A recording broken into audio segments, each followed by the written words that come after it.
Please kneel. Perpetual Novena in honor of Saint Martin de Porres. In the name of the Father, and of the Son, and of the Holy Spirit. Amen. Act of contrition. O my God, I am heartily sorry for having offended you, and I detest all my sins, because I dread the loss of heaven and the pains of hell, but most of all because I have offended you, my God, who are all good and deserving of all my love. I firmly resolve, with the help of your grace, to confess my sins, to do penance, and to amend my life. Amen. Opening prayer. Most humble Martin de Porres, your charity embraced not only your needy brethren, but also the very animals of the fields. We hail you and invoke you, splendid example of charity.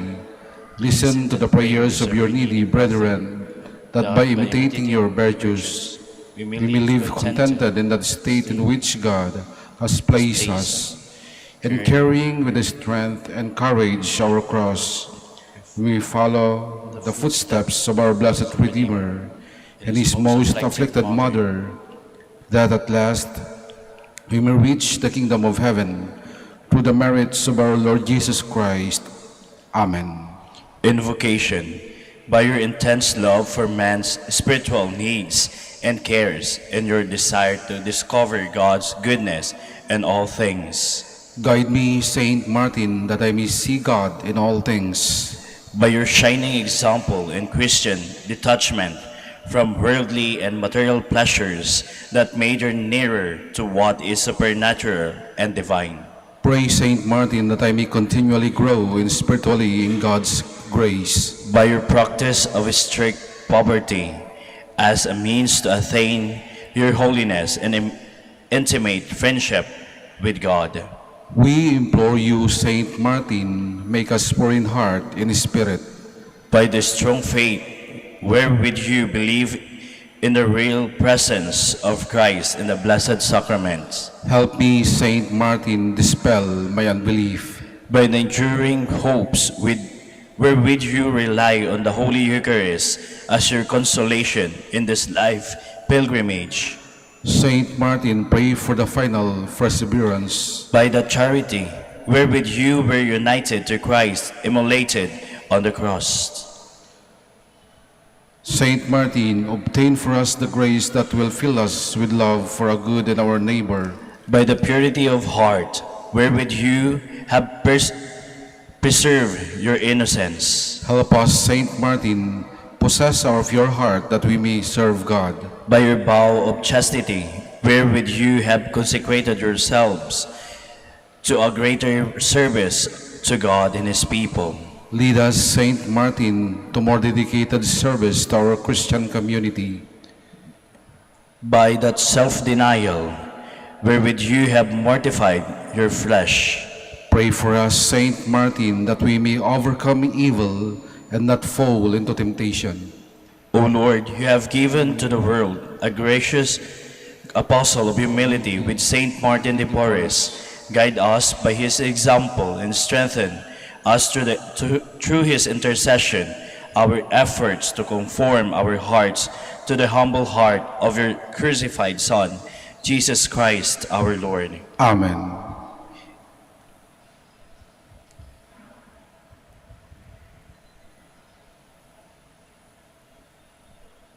Our Father, who art in heaven, hallowed be thy name. Thy kingdom come, thy will be done on earth as it is in heaven. Give us this day our daily bread, and forgive us our trespasses, as we forgive those who trespass against us.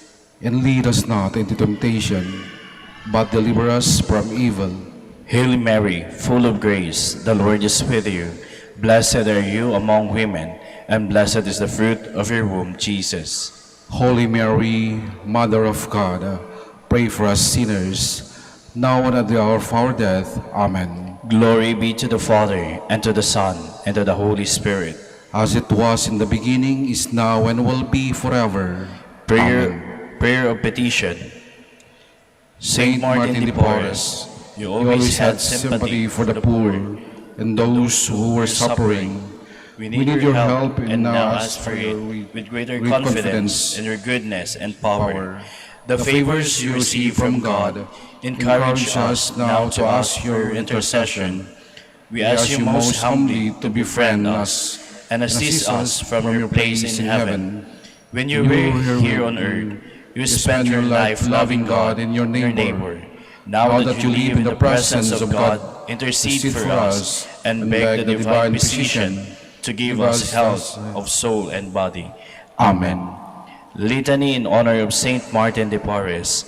Lord, have mercy on us. Lord, have mercy on us. Christ, have mercy on us. Christ, have mercy on us. Lord, have mercy on us. Lord, have mercy on us. Christ, hear us. Christ, graciously hear us. God the Father in heaven, Have mercy on us. God the Son, Redeemer of the world, Have mercy on us. God the Holy Spirit, Have mercy on us. Holy Trinity, one God, Have mercy on us. Holy Mary, Pray for us. Holy Mother of God, Pray for us. Saint Martin, ever in the presence of God, Pray for us. Saint Martin, faithful servant of Christ, Pray for us. Saint Martin, perfect adorer of the Holy Eucharist, Pray for us. Saint Martin, ardent devotee of the Mother of God, Pray for us. Saint Martin, lover of Mary's Rosary, Pray for us. Saint Martin, honor son of Saint Dominic, Pray for us.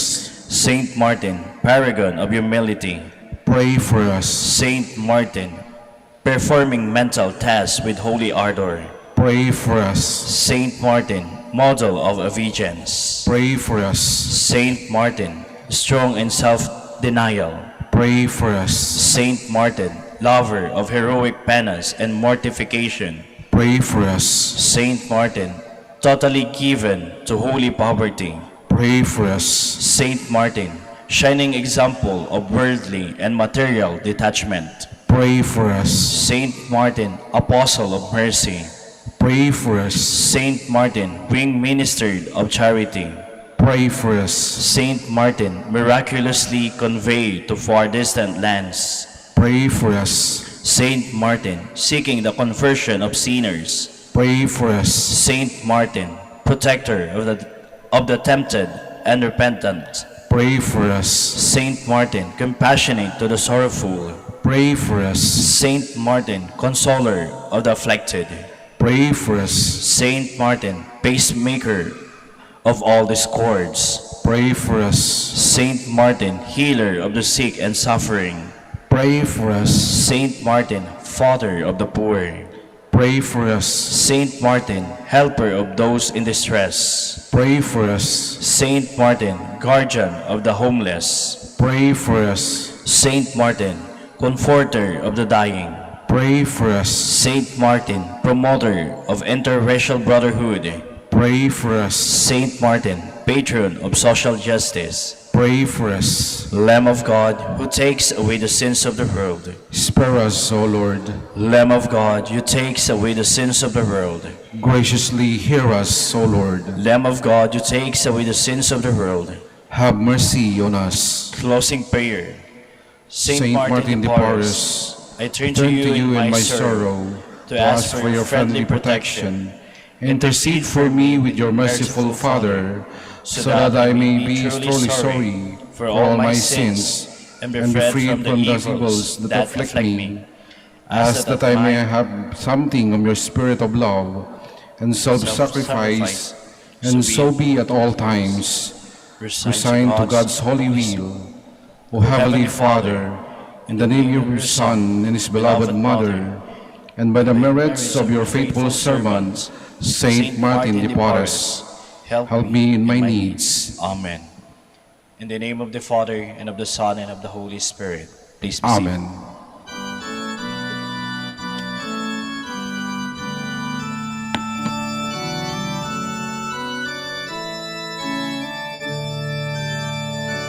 Saintly Martin, we have learned from the holy way you trod, how your heart with ardor burned for the vision of your God, when you gazed upon the cross, and behold your Savior dead, how your spirit felt the loss, how you longed to die instead.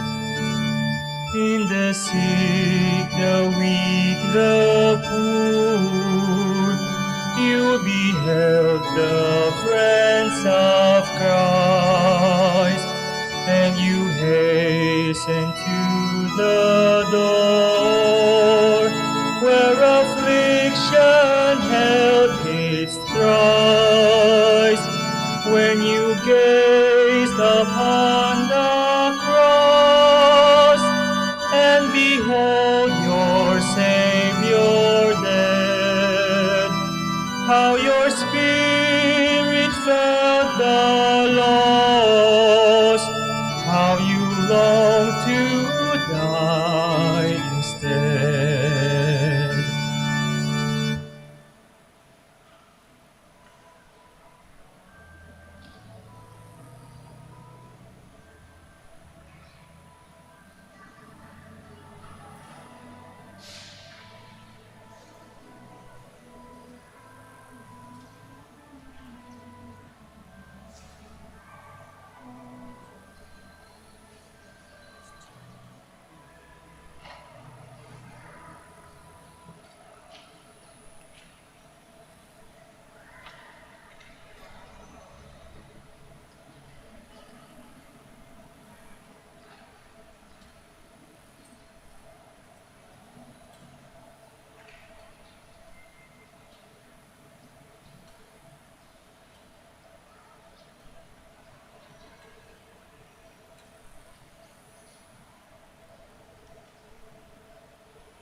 In the name of the Father, the Son, and of the Holy Spirit. Amen. The grace of our Lord Jesus Christ and the love of God and the fellowship of the Holy Spirit be with you all. And with your spirit. My dear brothers and sisters, let us acknowledge our sins and to prepare ourselves to celebrate the sacred mysteries. I confess to Almighty God and to you, my brothers and sisters, that I have greatly sinned in my thoughts and in my words, in what I have done and in what I have failed to do, through my fault, through my most grievous fault. Therefore I ask the Blessed Mary, ever Virgin, all the angels and saints, and you, my brothers and sisters, to pray for me to the Lord our God. May Almighty God have mercy on us, forgive us our sins, and bring us to everlasting life. Amen. Lord have mercy. Lord have mercy. Christ have mercy. Christ have mercy. Lord have mercy. Lord have mercy. Let us pray. O God, who delight in innocence and restore it, direct the hearts of your servants to yourself, that caught up in the fire of your Spirit, we may be found steadfast in faith and effective in works. Through our Lord Jesus Christ, your Son, who lives and reigns with you in the unity of the Holy Spirit, God, forever and ever. Amen. Please be seated.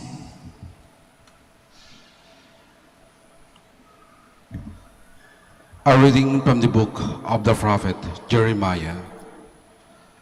Thus says the Lord, cursed is the man who trusts in human beings, who seeks his strength in flesh, whose heart turns away from the Lord.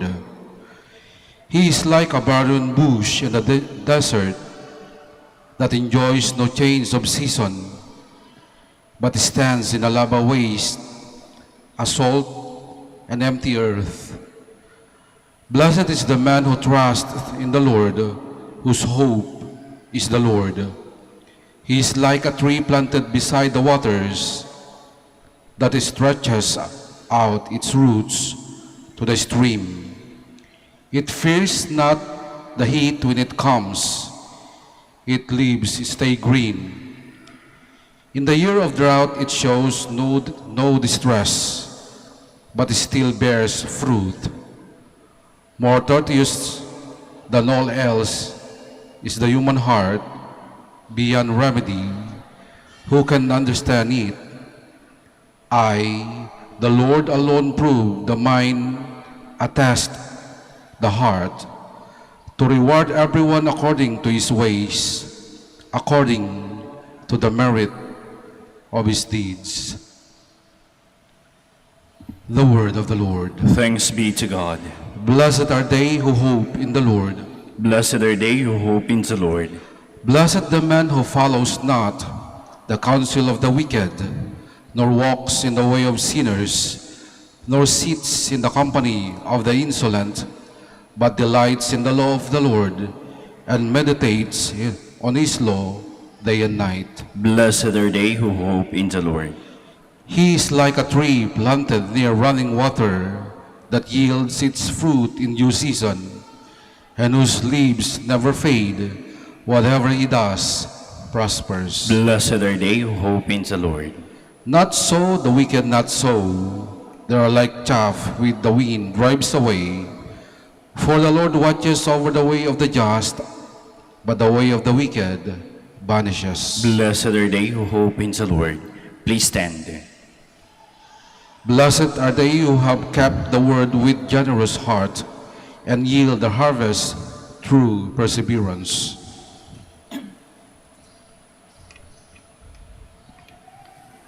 The Lord be with you. And with your spirit.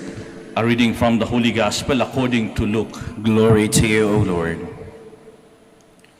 Jesus said to the Pharisees, there was a rich man who dressed in purple garments and fine linen, and dined sumptuously each day.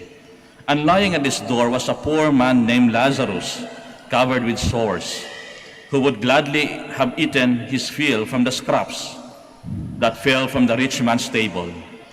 Dogs even used to come and lick his sores. When the poor man died, he was carried away by the angels to the bosom of Abraham.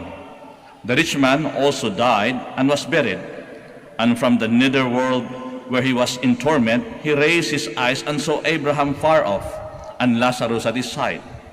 And he cried out, Father Abraham, have pity on me. Send Lazarus to dip the tip of his finger in water and cool my tongue, for I am suffering torment in these flames. Abraham replied, My child, remember that you received what was good during your lifetime, while Lazarus likewise received what was bad. But now he is comforted here, whereas you are tormented. Moreover, between you and us, a great chasm is established to prevent anyone from crossing who might wish to go from our side to yours, and from your side to ours. He said, Then I beg you, Father, send him to my father's house, for I have 5 brothers, so that I may warn them, lest they too come to this place of torment. But Abraham replied, They have Moses and the prophets. Let them listen to them. He said, Oh no, Father Abraham, but if someone from the dead goes to them, they will repent.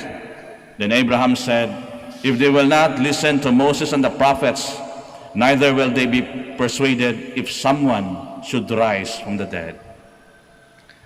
My dear brothers and sisters, the Gospel of the Lord. Praise to you, Lord Jesus Christ. Please be seated. Magandang umaga po sa inyong lahat at welcome po sa Minor Basilica ng Our Lady of the Rosary of Manaoag. Kumusta po kayo? Okay lang po kayo? Sa buhay po, ito po yung napakasimpleng formula ko sa buhay para maging masaya. S, S, S.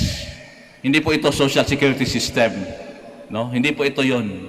But 3 S in life na dapat palaging magkasama. Ano yung unang S?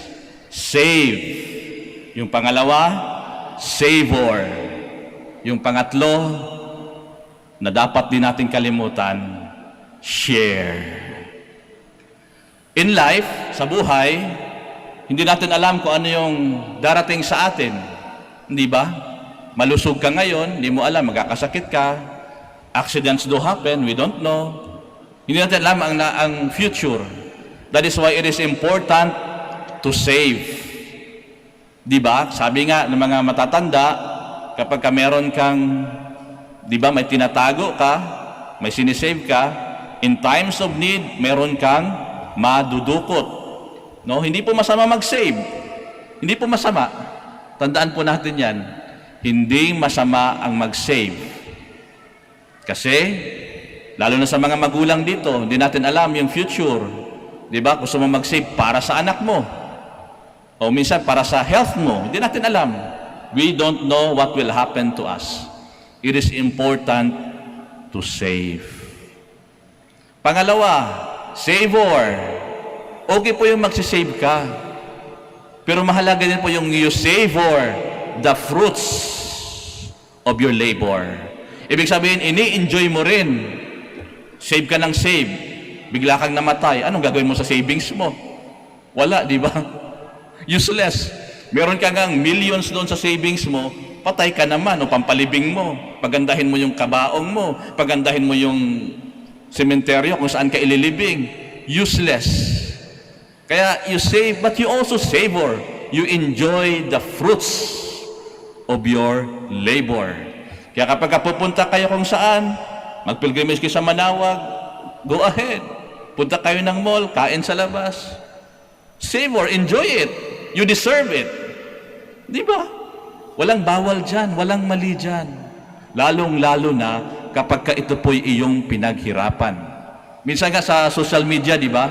Merong mga anak, nag-iipon para yung kanilang anak ay mapakain nila sa mga eat all you can. Kaso useless din. Yung mga bata dito namin, yung mga magulang kayo na 60 plus above, huwag nyo nang dalhin sa eat all you can, gagastos lang kayo ng malaki. Maraming bawal yan. Pagdating mo doon, bawal ang pork, bawal ang seafoods, bawal lahat. Anong orderin ng nanay, tatay mo? Tubig lang. Hindi po kasalanan at hindi po mali that you savor at you enjoy the fruits of your labor. Yung pangatlo, huwag nating kalimutang mag-share. Kasi kung minsan, yung marami sa atin, kapag nakaangat na sa buhay, umaangat din yung standard of living. Nakakalimutan nila yung standard of giving. Meron ngang quotation, magandang alalahanin, that when you raise and when you rise financially, raise, sabi niya, raise, do not raise your level, your standard of living, but raise your standard of giving. Sa totoo lang, sa Ebanghelyong binasa natin, ganun po ang nangyari. Hindi naman mali ang maging mayaman. Hindi po mali. Di ba ito, mayaman siya. Kumakain ng fiesta pala, parang fiesta pala kasi every day he would eat sumptuously. Masarap na pagkain.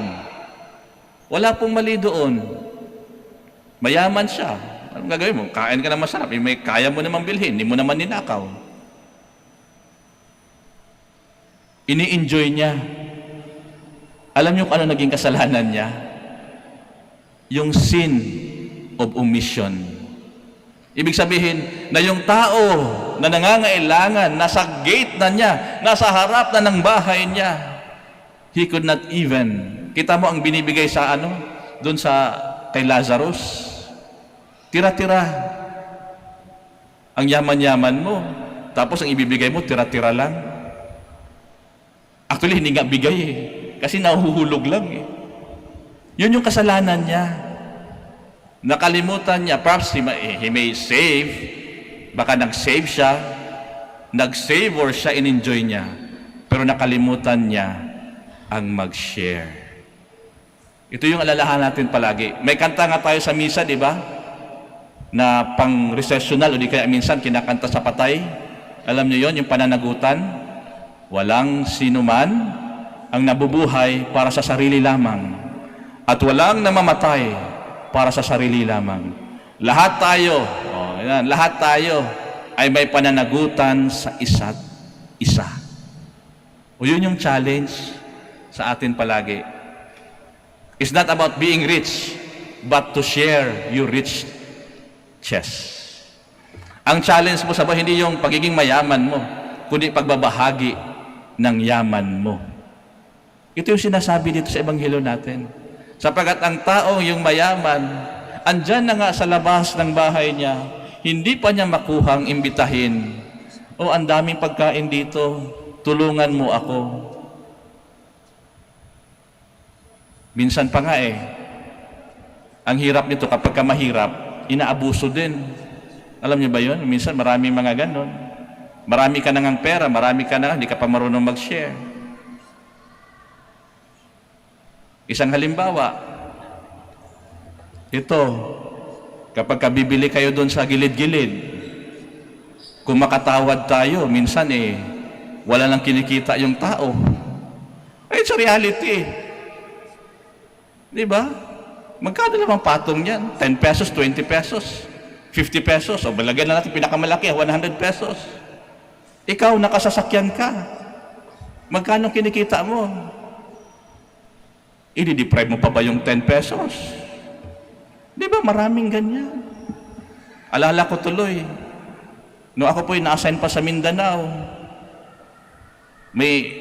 merong isang prutasan doon kasi sa may kalagitnaan doon from Jensan to Davao, madalas ako doon So, one time, nag-travel ako, may isang prutasan doon, mga pomelo, sikat ang pomelo, Davao sa pomelo. So, yung mga sinundan ko, may dalawang sasakyan na nakapark, Fortuner yung isa, I think yung isa is Everest. Ako, sasakyan ko is Innova, yung dala-dala ko, kung nagda-drive. Habang bumibili sila ng, ng tawag na ito, prutas, tawad ng tawad. Tawad ng tawad. Sabi ko, naka-Fortuner naman to mga to. Naka-Everest naman. Ang yayaman. Mukhang donya.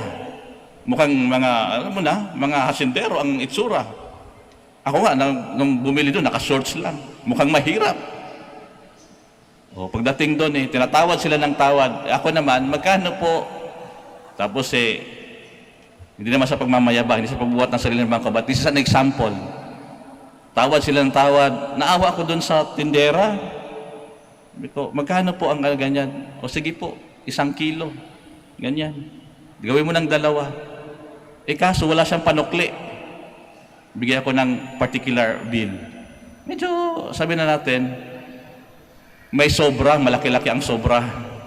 Sir, wala po akong change. Alam niyo kung anong ginawa ko? Binigay ko dun sa kanya. Sige po, you keep the change. At tumingin ako dun sa mga mayayaman. You see? Idiniprime mo pa ba yung 10 pesos, 20 pesos? Ikaw pwede mong kitain yan. Marami sa atin ganyan. Di natin alam. Because akala natin it's just okay. Alam nyo kapag bumibili ako doon sa mga gilid-gilid, hindi na ako tumatawad. Bakit? Magkano malang kinikita niyan? Di ba? Share your wealth. Hindi mo yung savings mo, mamatay din tayo lahat. Ilang years na akong pare, hindi pa ako nakakita ng nilibing na kasama yung kanyang sports car. Alam niyo yung mga namamatay? Nakabarong lang yan, may hiwa pa sa likod. Nakamedyas, Burlington. Ito yung sinasabi sa atin ng Diyos. You save, you savor, but you share. Sapagkat lahat tayo may pananagutan sa isa't isa. Baka sabihin niyo, Father, kapag mayaman ba kami doon sa lupa? Doon ba sa langit? May impyerno? Hindi po. Palagi pong sinasabi sa atin ng Diyos, it's not about your wealth, it's what we do of our wealth. Hindi po yung kung ano yung meron ka, kundi kung anong ginagawa mo nang meron ka. Kasi maaaring mahirap ka nga, itamad ka naman, wala kang ginawang mabuti din sa lupa, mapupunta ka ba sa langit? It is also an insult to the Lord that you remain poor for the rest of your life because you choose to be like that. God is telling us na kapag may effort ka, yan, Father, mahirap na ako kasi mapupunta ako. Hindi po. God is telling us to use whatever gifts that we may have, ibahagi ito sa iba. Yun po yung challenge. Huwag maging madamot. Kasi sa totoo lang, ako pag nagmimisa sa patay, nararamdaman ko kaagad kung ang taong namatay ay mabuti o hindi. Nung buhay pag mga alam mo, pag mabuti, ramdam mo kahit hindi umiiyak yung tao. Alam mo, pag nangihinayang yung mga tao, nangihinayang sila. Pag mabait, mabuti, generous yung tao, naku, sayang naman, namatay agad. O pag namatay tayo, pag namatay kayo, ano sasabihin? Ay, bakit ngayon lang yung namatay? Dapat nung una pa, ang damot niyan O mamili kayo, mamili tayo. Kaya ito yung sa atin ni Lord, reminder sa atin ni Lord. Na kapag binigyan at tayo po'y umaangat sa buhay, don't raise your standard of living. Raise your standard of giving. Raise your standard of sharing. Na kapag tayo po'y umaangat sa buhay, mas tumataas ang ating pananagutan sa ating kapwa. And hopefully, kapag dumating na talaga tayo sa panahon na tayo po'y hihiga at babalik sa Diyos, yung mga nasa paligid natin sasabihin, naku, sayang. O baka naman darating yung panahon na kapag ka namatay kayo, mga tao nagbubulong-bulungan, bakit ngayon lang? Sa buhay, tandaan natin, simple lang, maging masaya. Save, savor. And the most important thing, you share your blessing. Let us all stand. As we remember the special needs of the poor, we come before our God, who shared His riches with everyone by sending His Son into the world. For every petition we shall answer, Lord, hear our prayer. Lord, hear our prayer. That the Church may show forth the compassion of Christ for the poor, who are struggling for a more just society. Let us pray to the Lord. Lord, hear our prayer. That those who are tempted to become slaves of wealth and material security may realize that the spiritual poverty arises from refusing to share with others. Let us pray to the Lord. Lord, hear our prayer. That we may all have the grace to show mercy and compassion, generosity, and understanding to those in need. Let us pray to the Lord. Lord, hear our prayer. That the sick may be strengthened by the warmth of our Lord's loving presence. Let us pray to the Lord. Lord, hear our prayer. That those who have died may share in the happiness and peace of God's kingdom. Let us pray to the Lord. Lord, hear our prayer. In the silence of our hearts, we also pray for our personal intentions, and we also pray for the safety of all those who are traveling today. Let us pray to the Lord. Lord, hear our prayer. Heavenly Father, in your love and mercy, fill us with the abundance of your generosity and help us to reach out to the less fortunate. We make our prayer through Christ our Lord. Amen. Please be seated.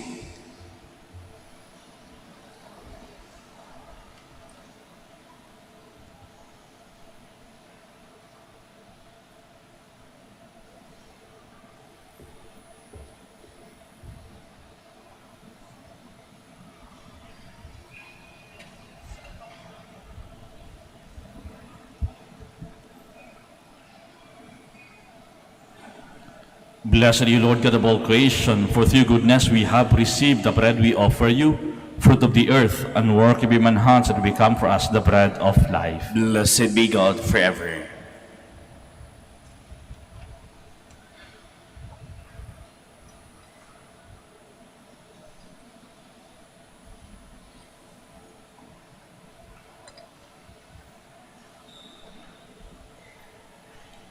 Blessed are you, Lord God of all creation, for through your goodness we have received the wine we offer you, fruit of the vine, and work of human hands, it will become our spiritual drink. Blessed be God forever.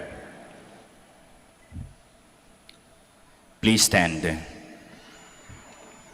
Pray, my dear brothers and sisters, that my sacrifice and yours may be acceptable to God, the Almighty Father. May the Lord accept the sacrifice at your hands for the praise and glory of his name, for our good and the good of all his holy church. By this present sacrifice we pray, O Lord, sanctify our observance, that what Lenten discipline outwardly declares, it may inwardly bring about, through Christ our Lord. Amen. The Lord be with you. And with your spirit. Lift up your hearts. We lift them up to the Lord. Let us give thanks to the Lord our God. It is right and just. It is truly right and just, our duty and our salvation, always and everywhere to give you thanks, Lord, Holy Father, Almighty and eternal God, for you have given your children a sacred time for the renewing and purifying of their hearts, that freed from disordered affections, they may so deal with the things of this passing world as to hold rather to the things that eternally endure. And so, with all the angels and saints, we praise you as without end we acclaim.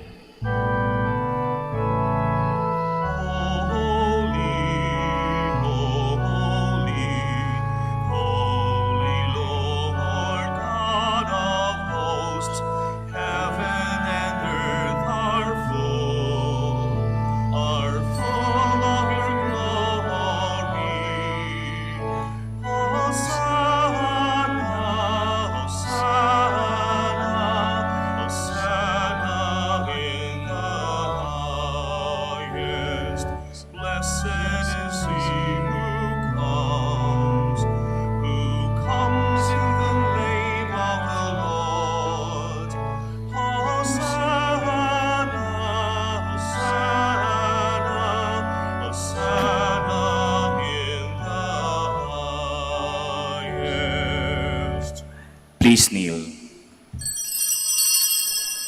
You are indeed holy, O Lord, the fount of all holiness.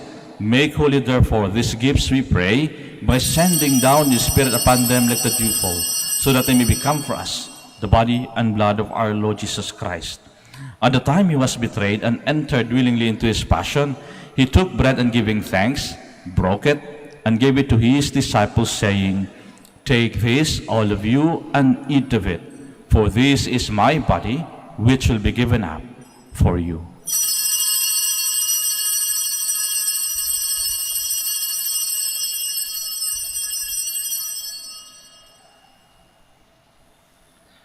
In a similar way, when supper was ended, he took the chalice, and once more giving thanks, he gave it to his disciples, saying, "Take this, all of you, and drink from it, for this is the chalice of my blood, the blood of the new and eternal covenant, which will be poured out for you and for many, for the forgiveness of sins.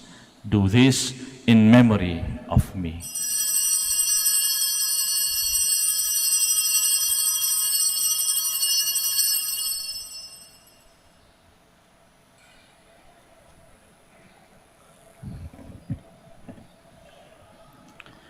Let us proclaim the mystery of our faith. Save us, Savior of the world, for by your cross and resurrection you have set us free.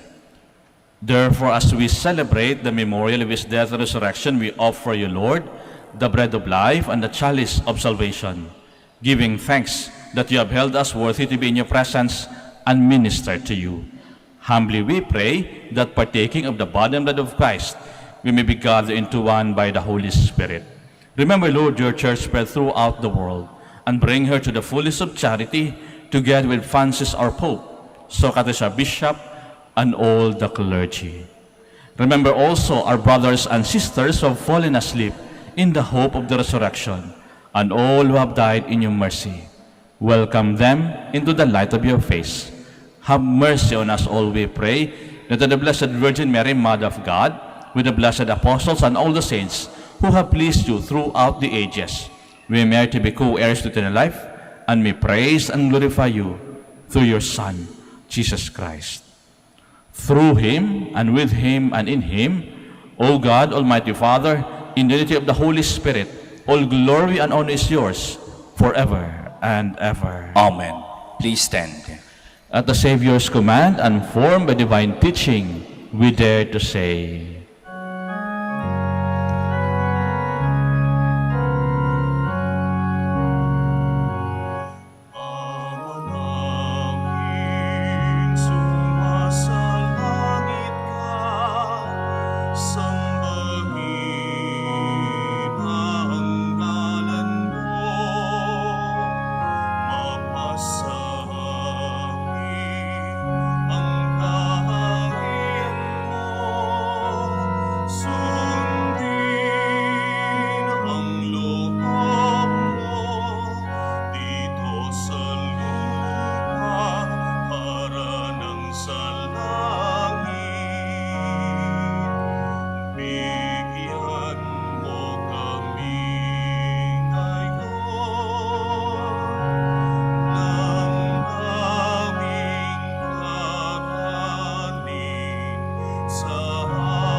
Deliver us, Lord, we pray, from every evil. Graciously grant peace in our days, that by the help of your mercy, we may be always free from sin and safe from all distress, as we await the blessed hope and the coming of our Savior, Jesus Christ. For the kingdom, the power, and the glory are yours, now and forever.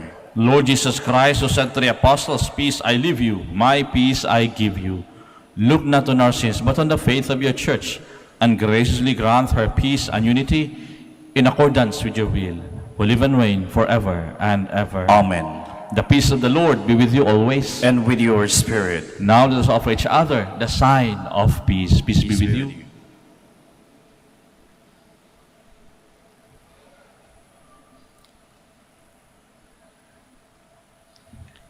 Lamb of God, You take away the sins of the world, have mercy on us. Lamb of God, you take away the sins of the world, have mercy on us. Lamb of God, you take away the sins of the world, grant us peace. Please kneel. My dear brothers and sisters, behold the Lamb of God, behold him who takes away the sins of the world. Blessed are those called to the supper of the Lamb. Lord, I am not worthy that you should enter under my roof, but only say the word, and my soul shall be healed.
Please kneel. Prayer for the election. Let us pray that the forthcoming elections may truly reflect the will of the Lord who guides the destinies of nation. Let us pray together. Deliver us, Lord. Deliver us, Lord. From coercion, intimidation, violence, and terrorism. Deliver us, Lord. From dishonesty, lies, and all distortion of truth. Deliver us, Lord. From bribery, graft, and all conspiracy for fraud. Deliver us, Lord. From threats, intimidation, and perverse language. Deliver us, Lord. Let us pray together. Hear us, Lord. Hear us, Lord. That conscience may always be our ultimate norm. Hear us, Lord. That the common good may always be our highest goal. Hear us, Lord. That human dignity may be respected all the time. Hear us, Lord. That the poor and the weak may always have the priority. Hear us, Lord. That genuine fear of God and love of neighbors may guide those who seek public office. Hear us, Lord. Let us pray. Shepherd of souls and Savior of the nations, politics is your gift to us, a call to serve others. May our political engagements for voters and candidates bring glory to your loving name and help us grow in holiness forever and ever. Amen. Please stand. Let us pray. May this sacrifice, O God, remain active in its effects and work ever more strongly within us. Through Christ our Lord. Amen. Please be seated for the announcement. Dear devotees of Our Lady of Manaoag, the summer feast of Our Lady of the Rosary of Manaoag will be on May 4, 2022, third Wednesday after Easter Sunday. The Novena Masses will be scheduled at 6 a.m., 7:30 a.m., 9 a.m., 10:30 a.m., 12 noon, and 4:30 p.m. from April 25 to May 3, 2022. Additional Mass at 3 p.m. on May 1, Sunday. We invite you to participate in these Novena Masses. If you wish to sponsor one or several Masses, you may fill out the form at the counters for Masses area and submit it with your donation, where you will be provided with an acknowledgement receipt, or you may visit our website www.manaoagminorbasilica.org for the online pamisa. All names of donors and sponsors will appear in the electronic souvenir program. Thank you very much for your continued support. God bless you. Please stand. The Lord be with you. And with your spirit. And may Almighty God bless you, the Father, the Son, the Holy Spirit. Amen. The Mass is ended. We go in peace. Thanks be to God. We shall have the prayer for the blessing of the sick, then afterwards, prayer for the blessing of rosaries and other religious articles and images. Our help is in the name of the Lord, who made heaven and earth. God, our Almighty Father, by your blessing, give us strength and support in our frailty. Turn with kindness toward our sick brothers and sisters. Free them from all illness and restore them to good health. Through the intercession of Our Lady of the Rosary Manaoag, so that in the sure knowledge of your goodness, they will gratefully bless your holy name. We ask this through Christ our Lord. Amen. Prayer for the blessing of rosaries and other religious images and articles. In memory of the mysteries of the life, death, and resurrection of our Lord Jesus Christ, and to the honor and glory of the Blessed Virgin Mary, Mother of Christ, Mother of the Church, Our Lady of the Rosary Manaoag, may these rosaries, images, candles, oil, and other religious articles be blessed and made holy in the name of the Father, and of the Son, and of the Holy Spirit. Amen.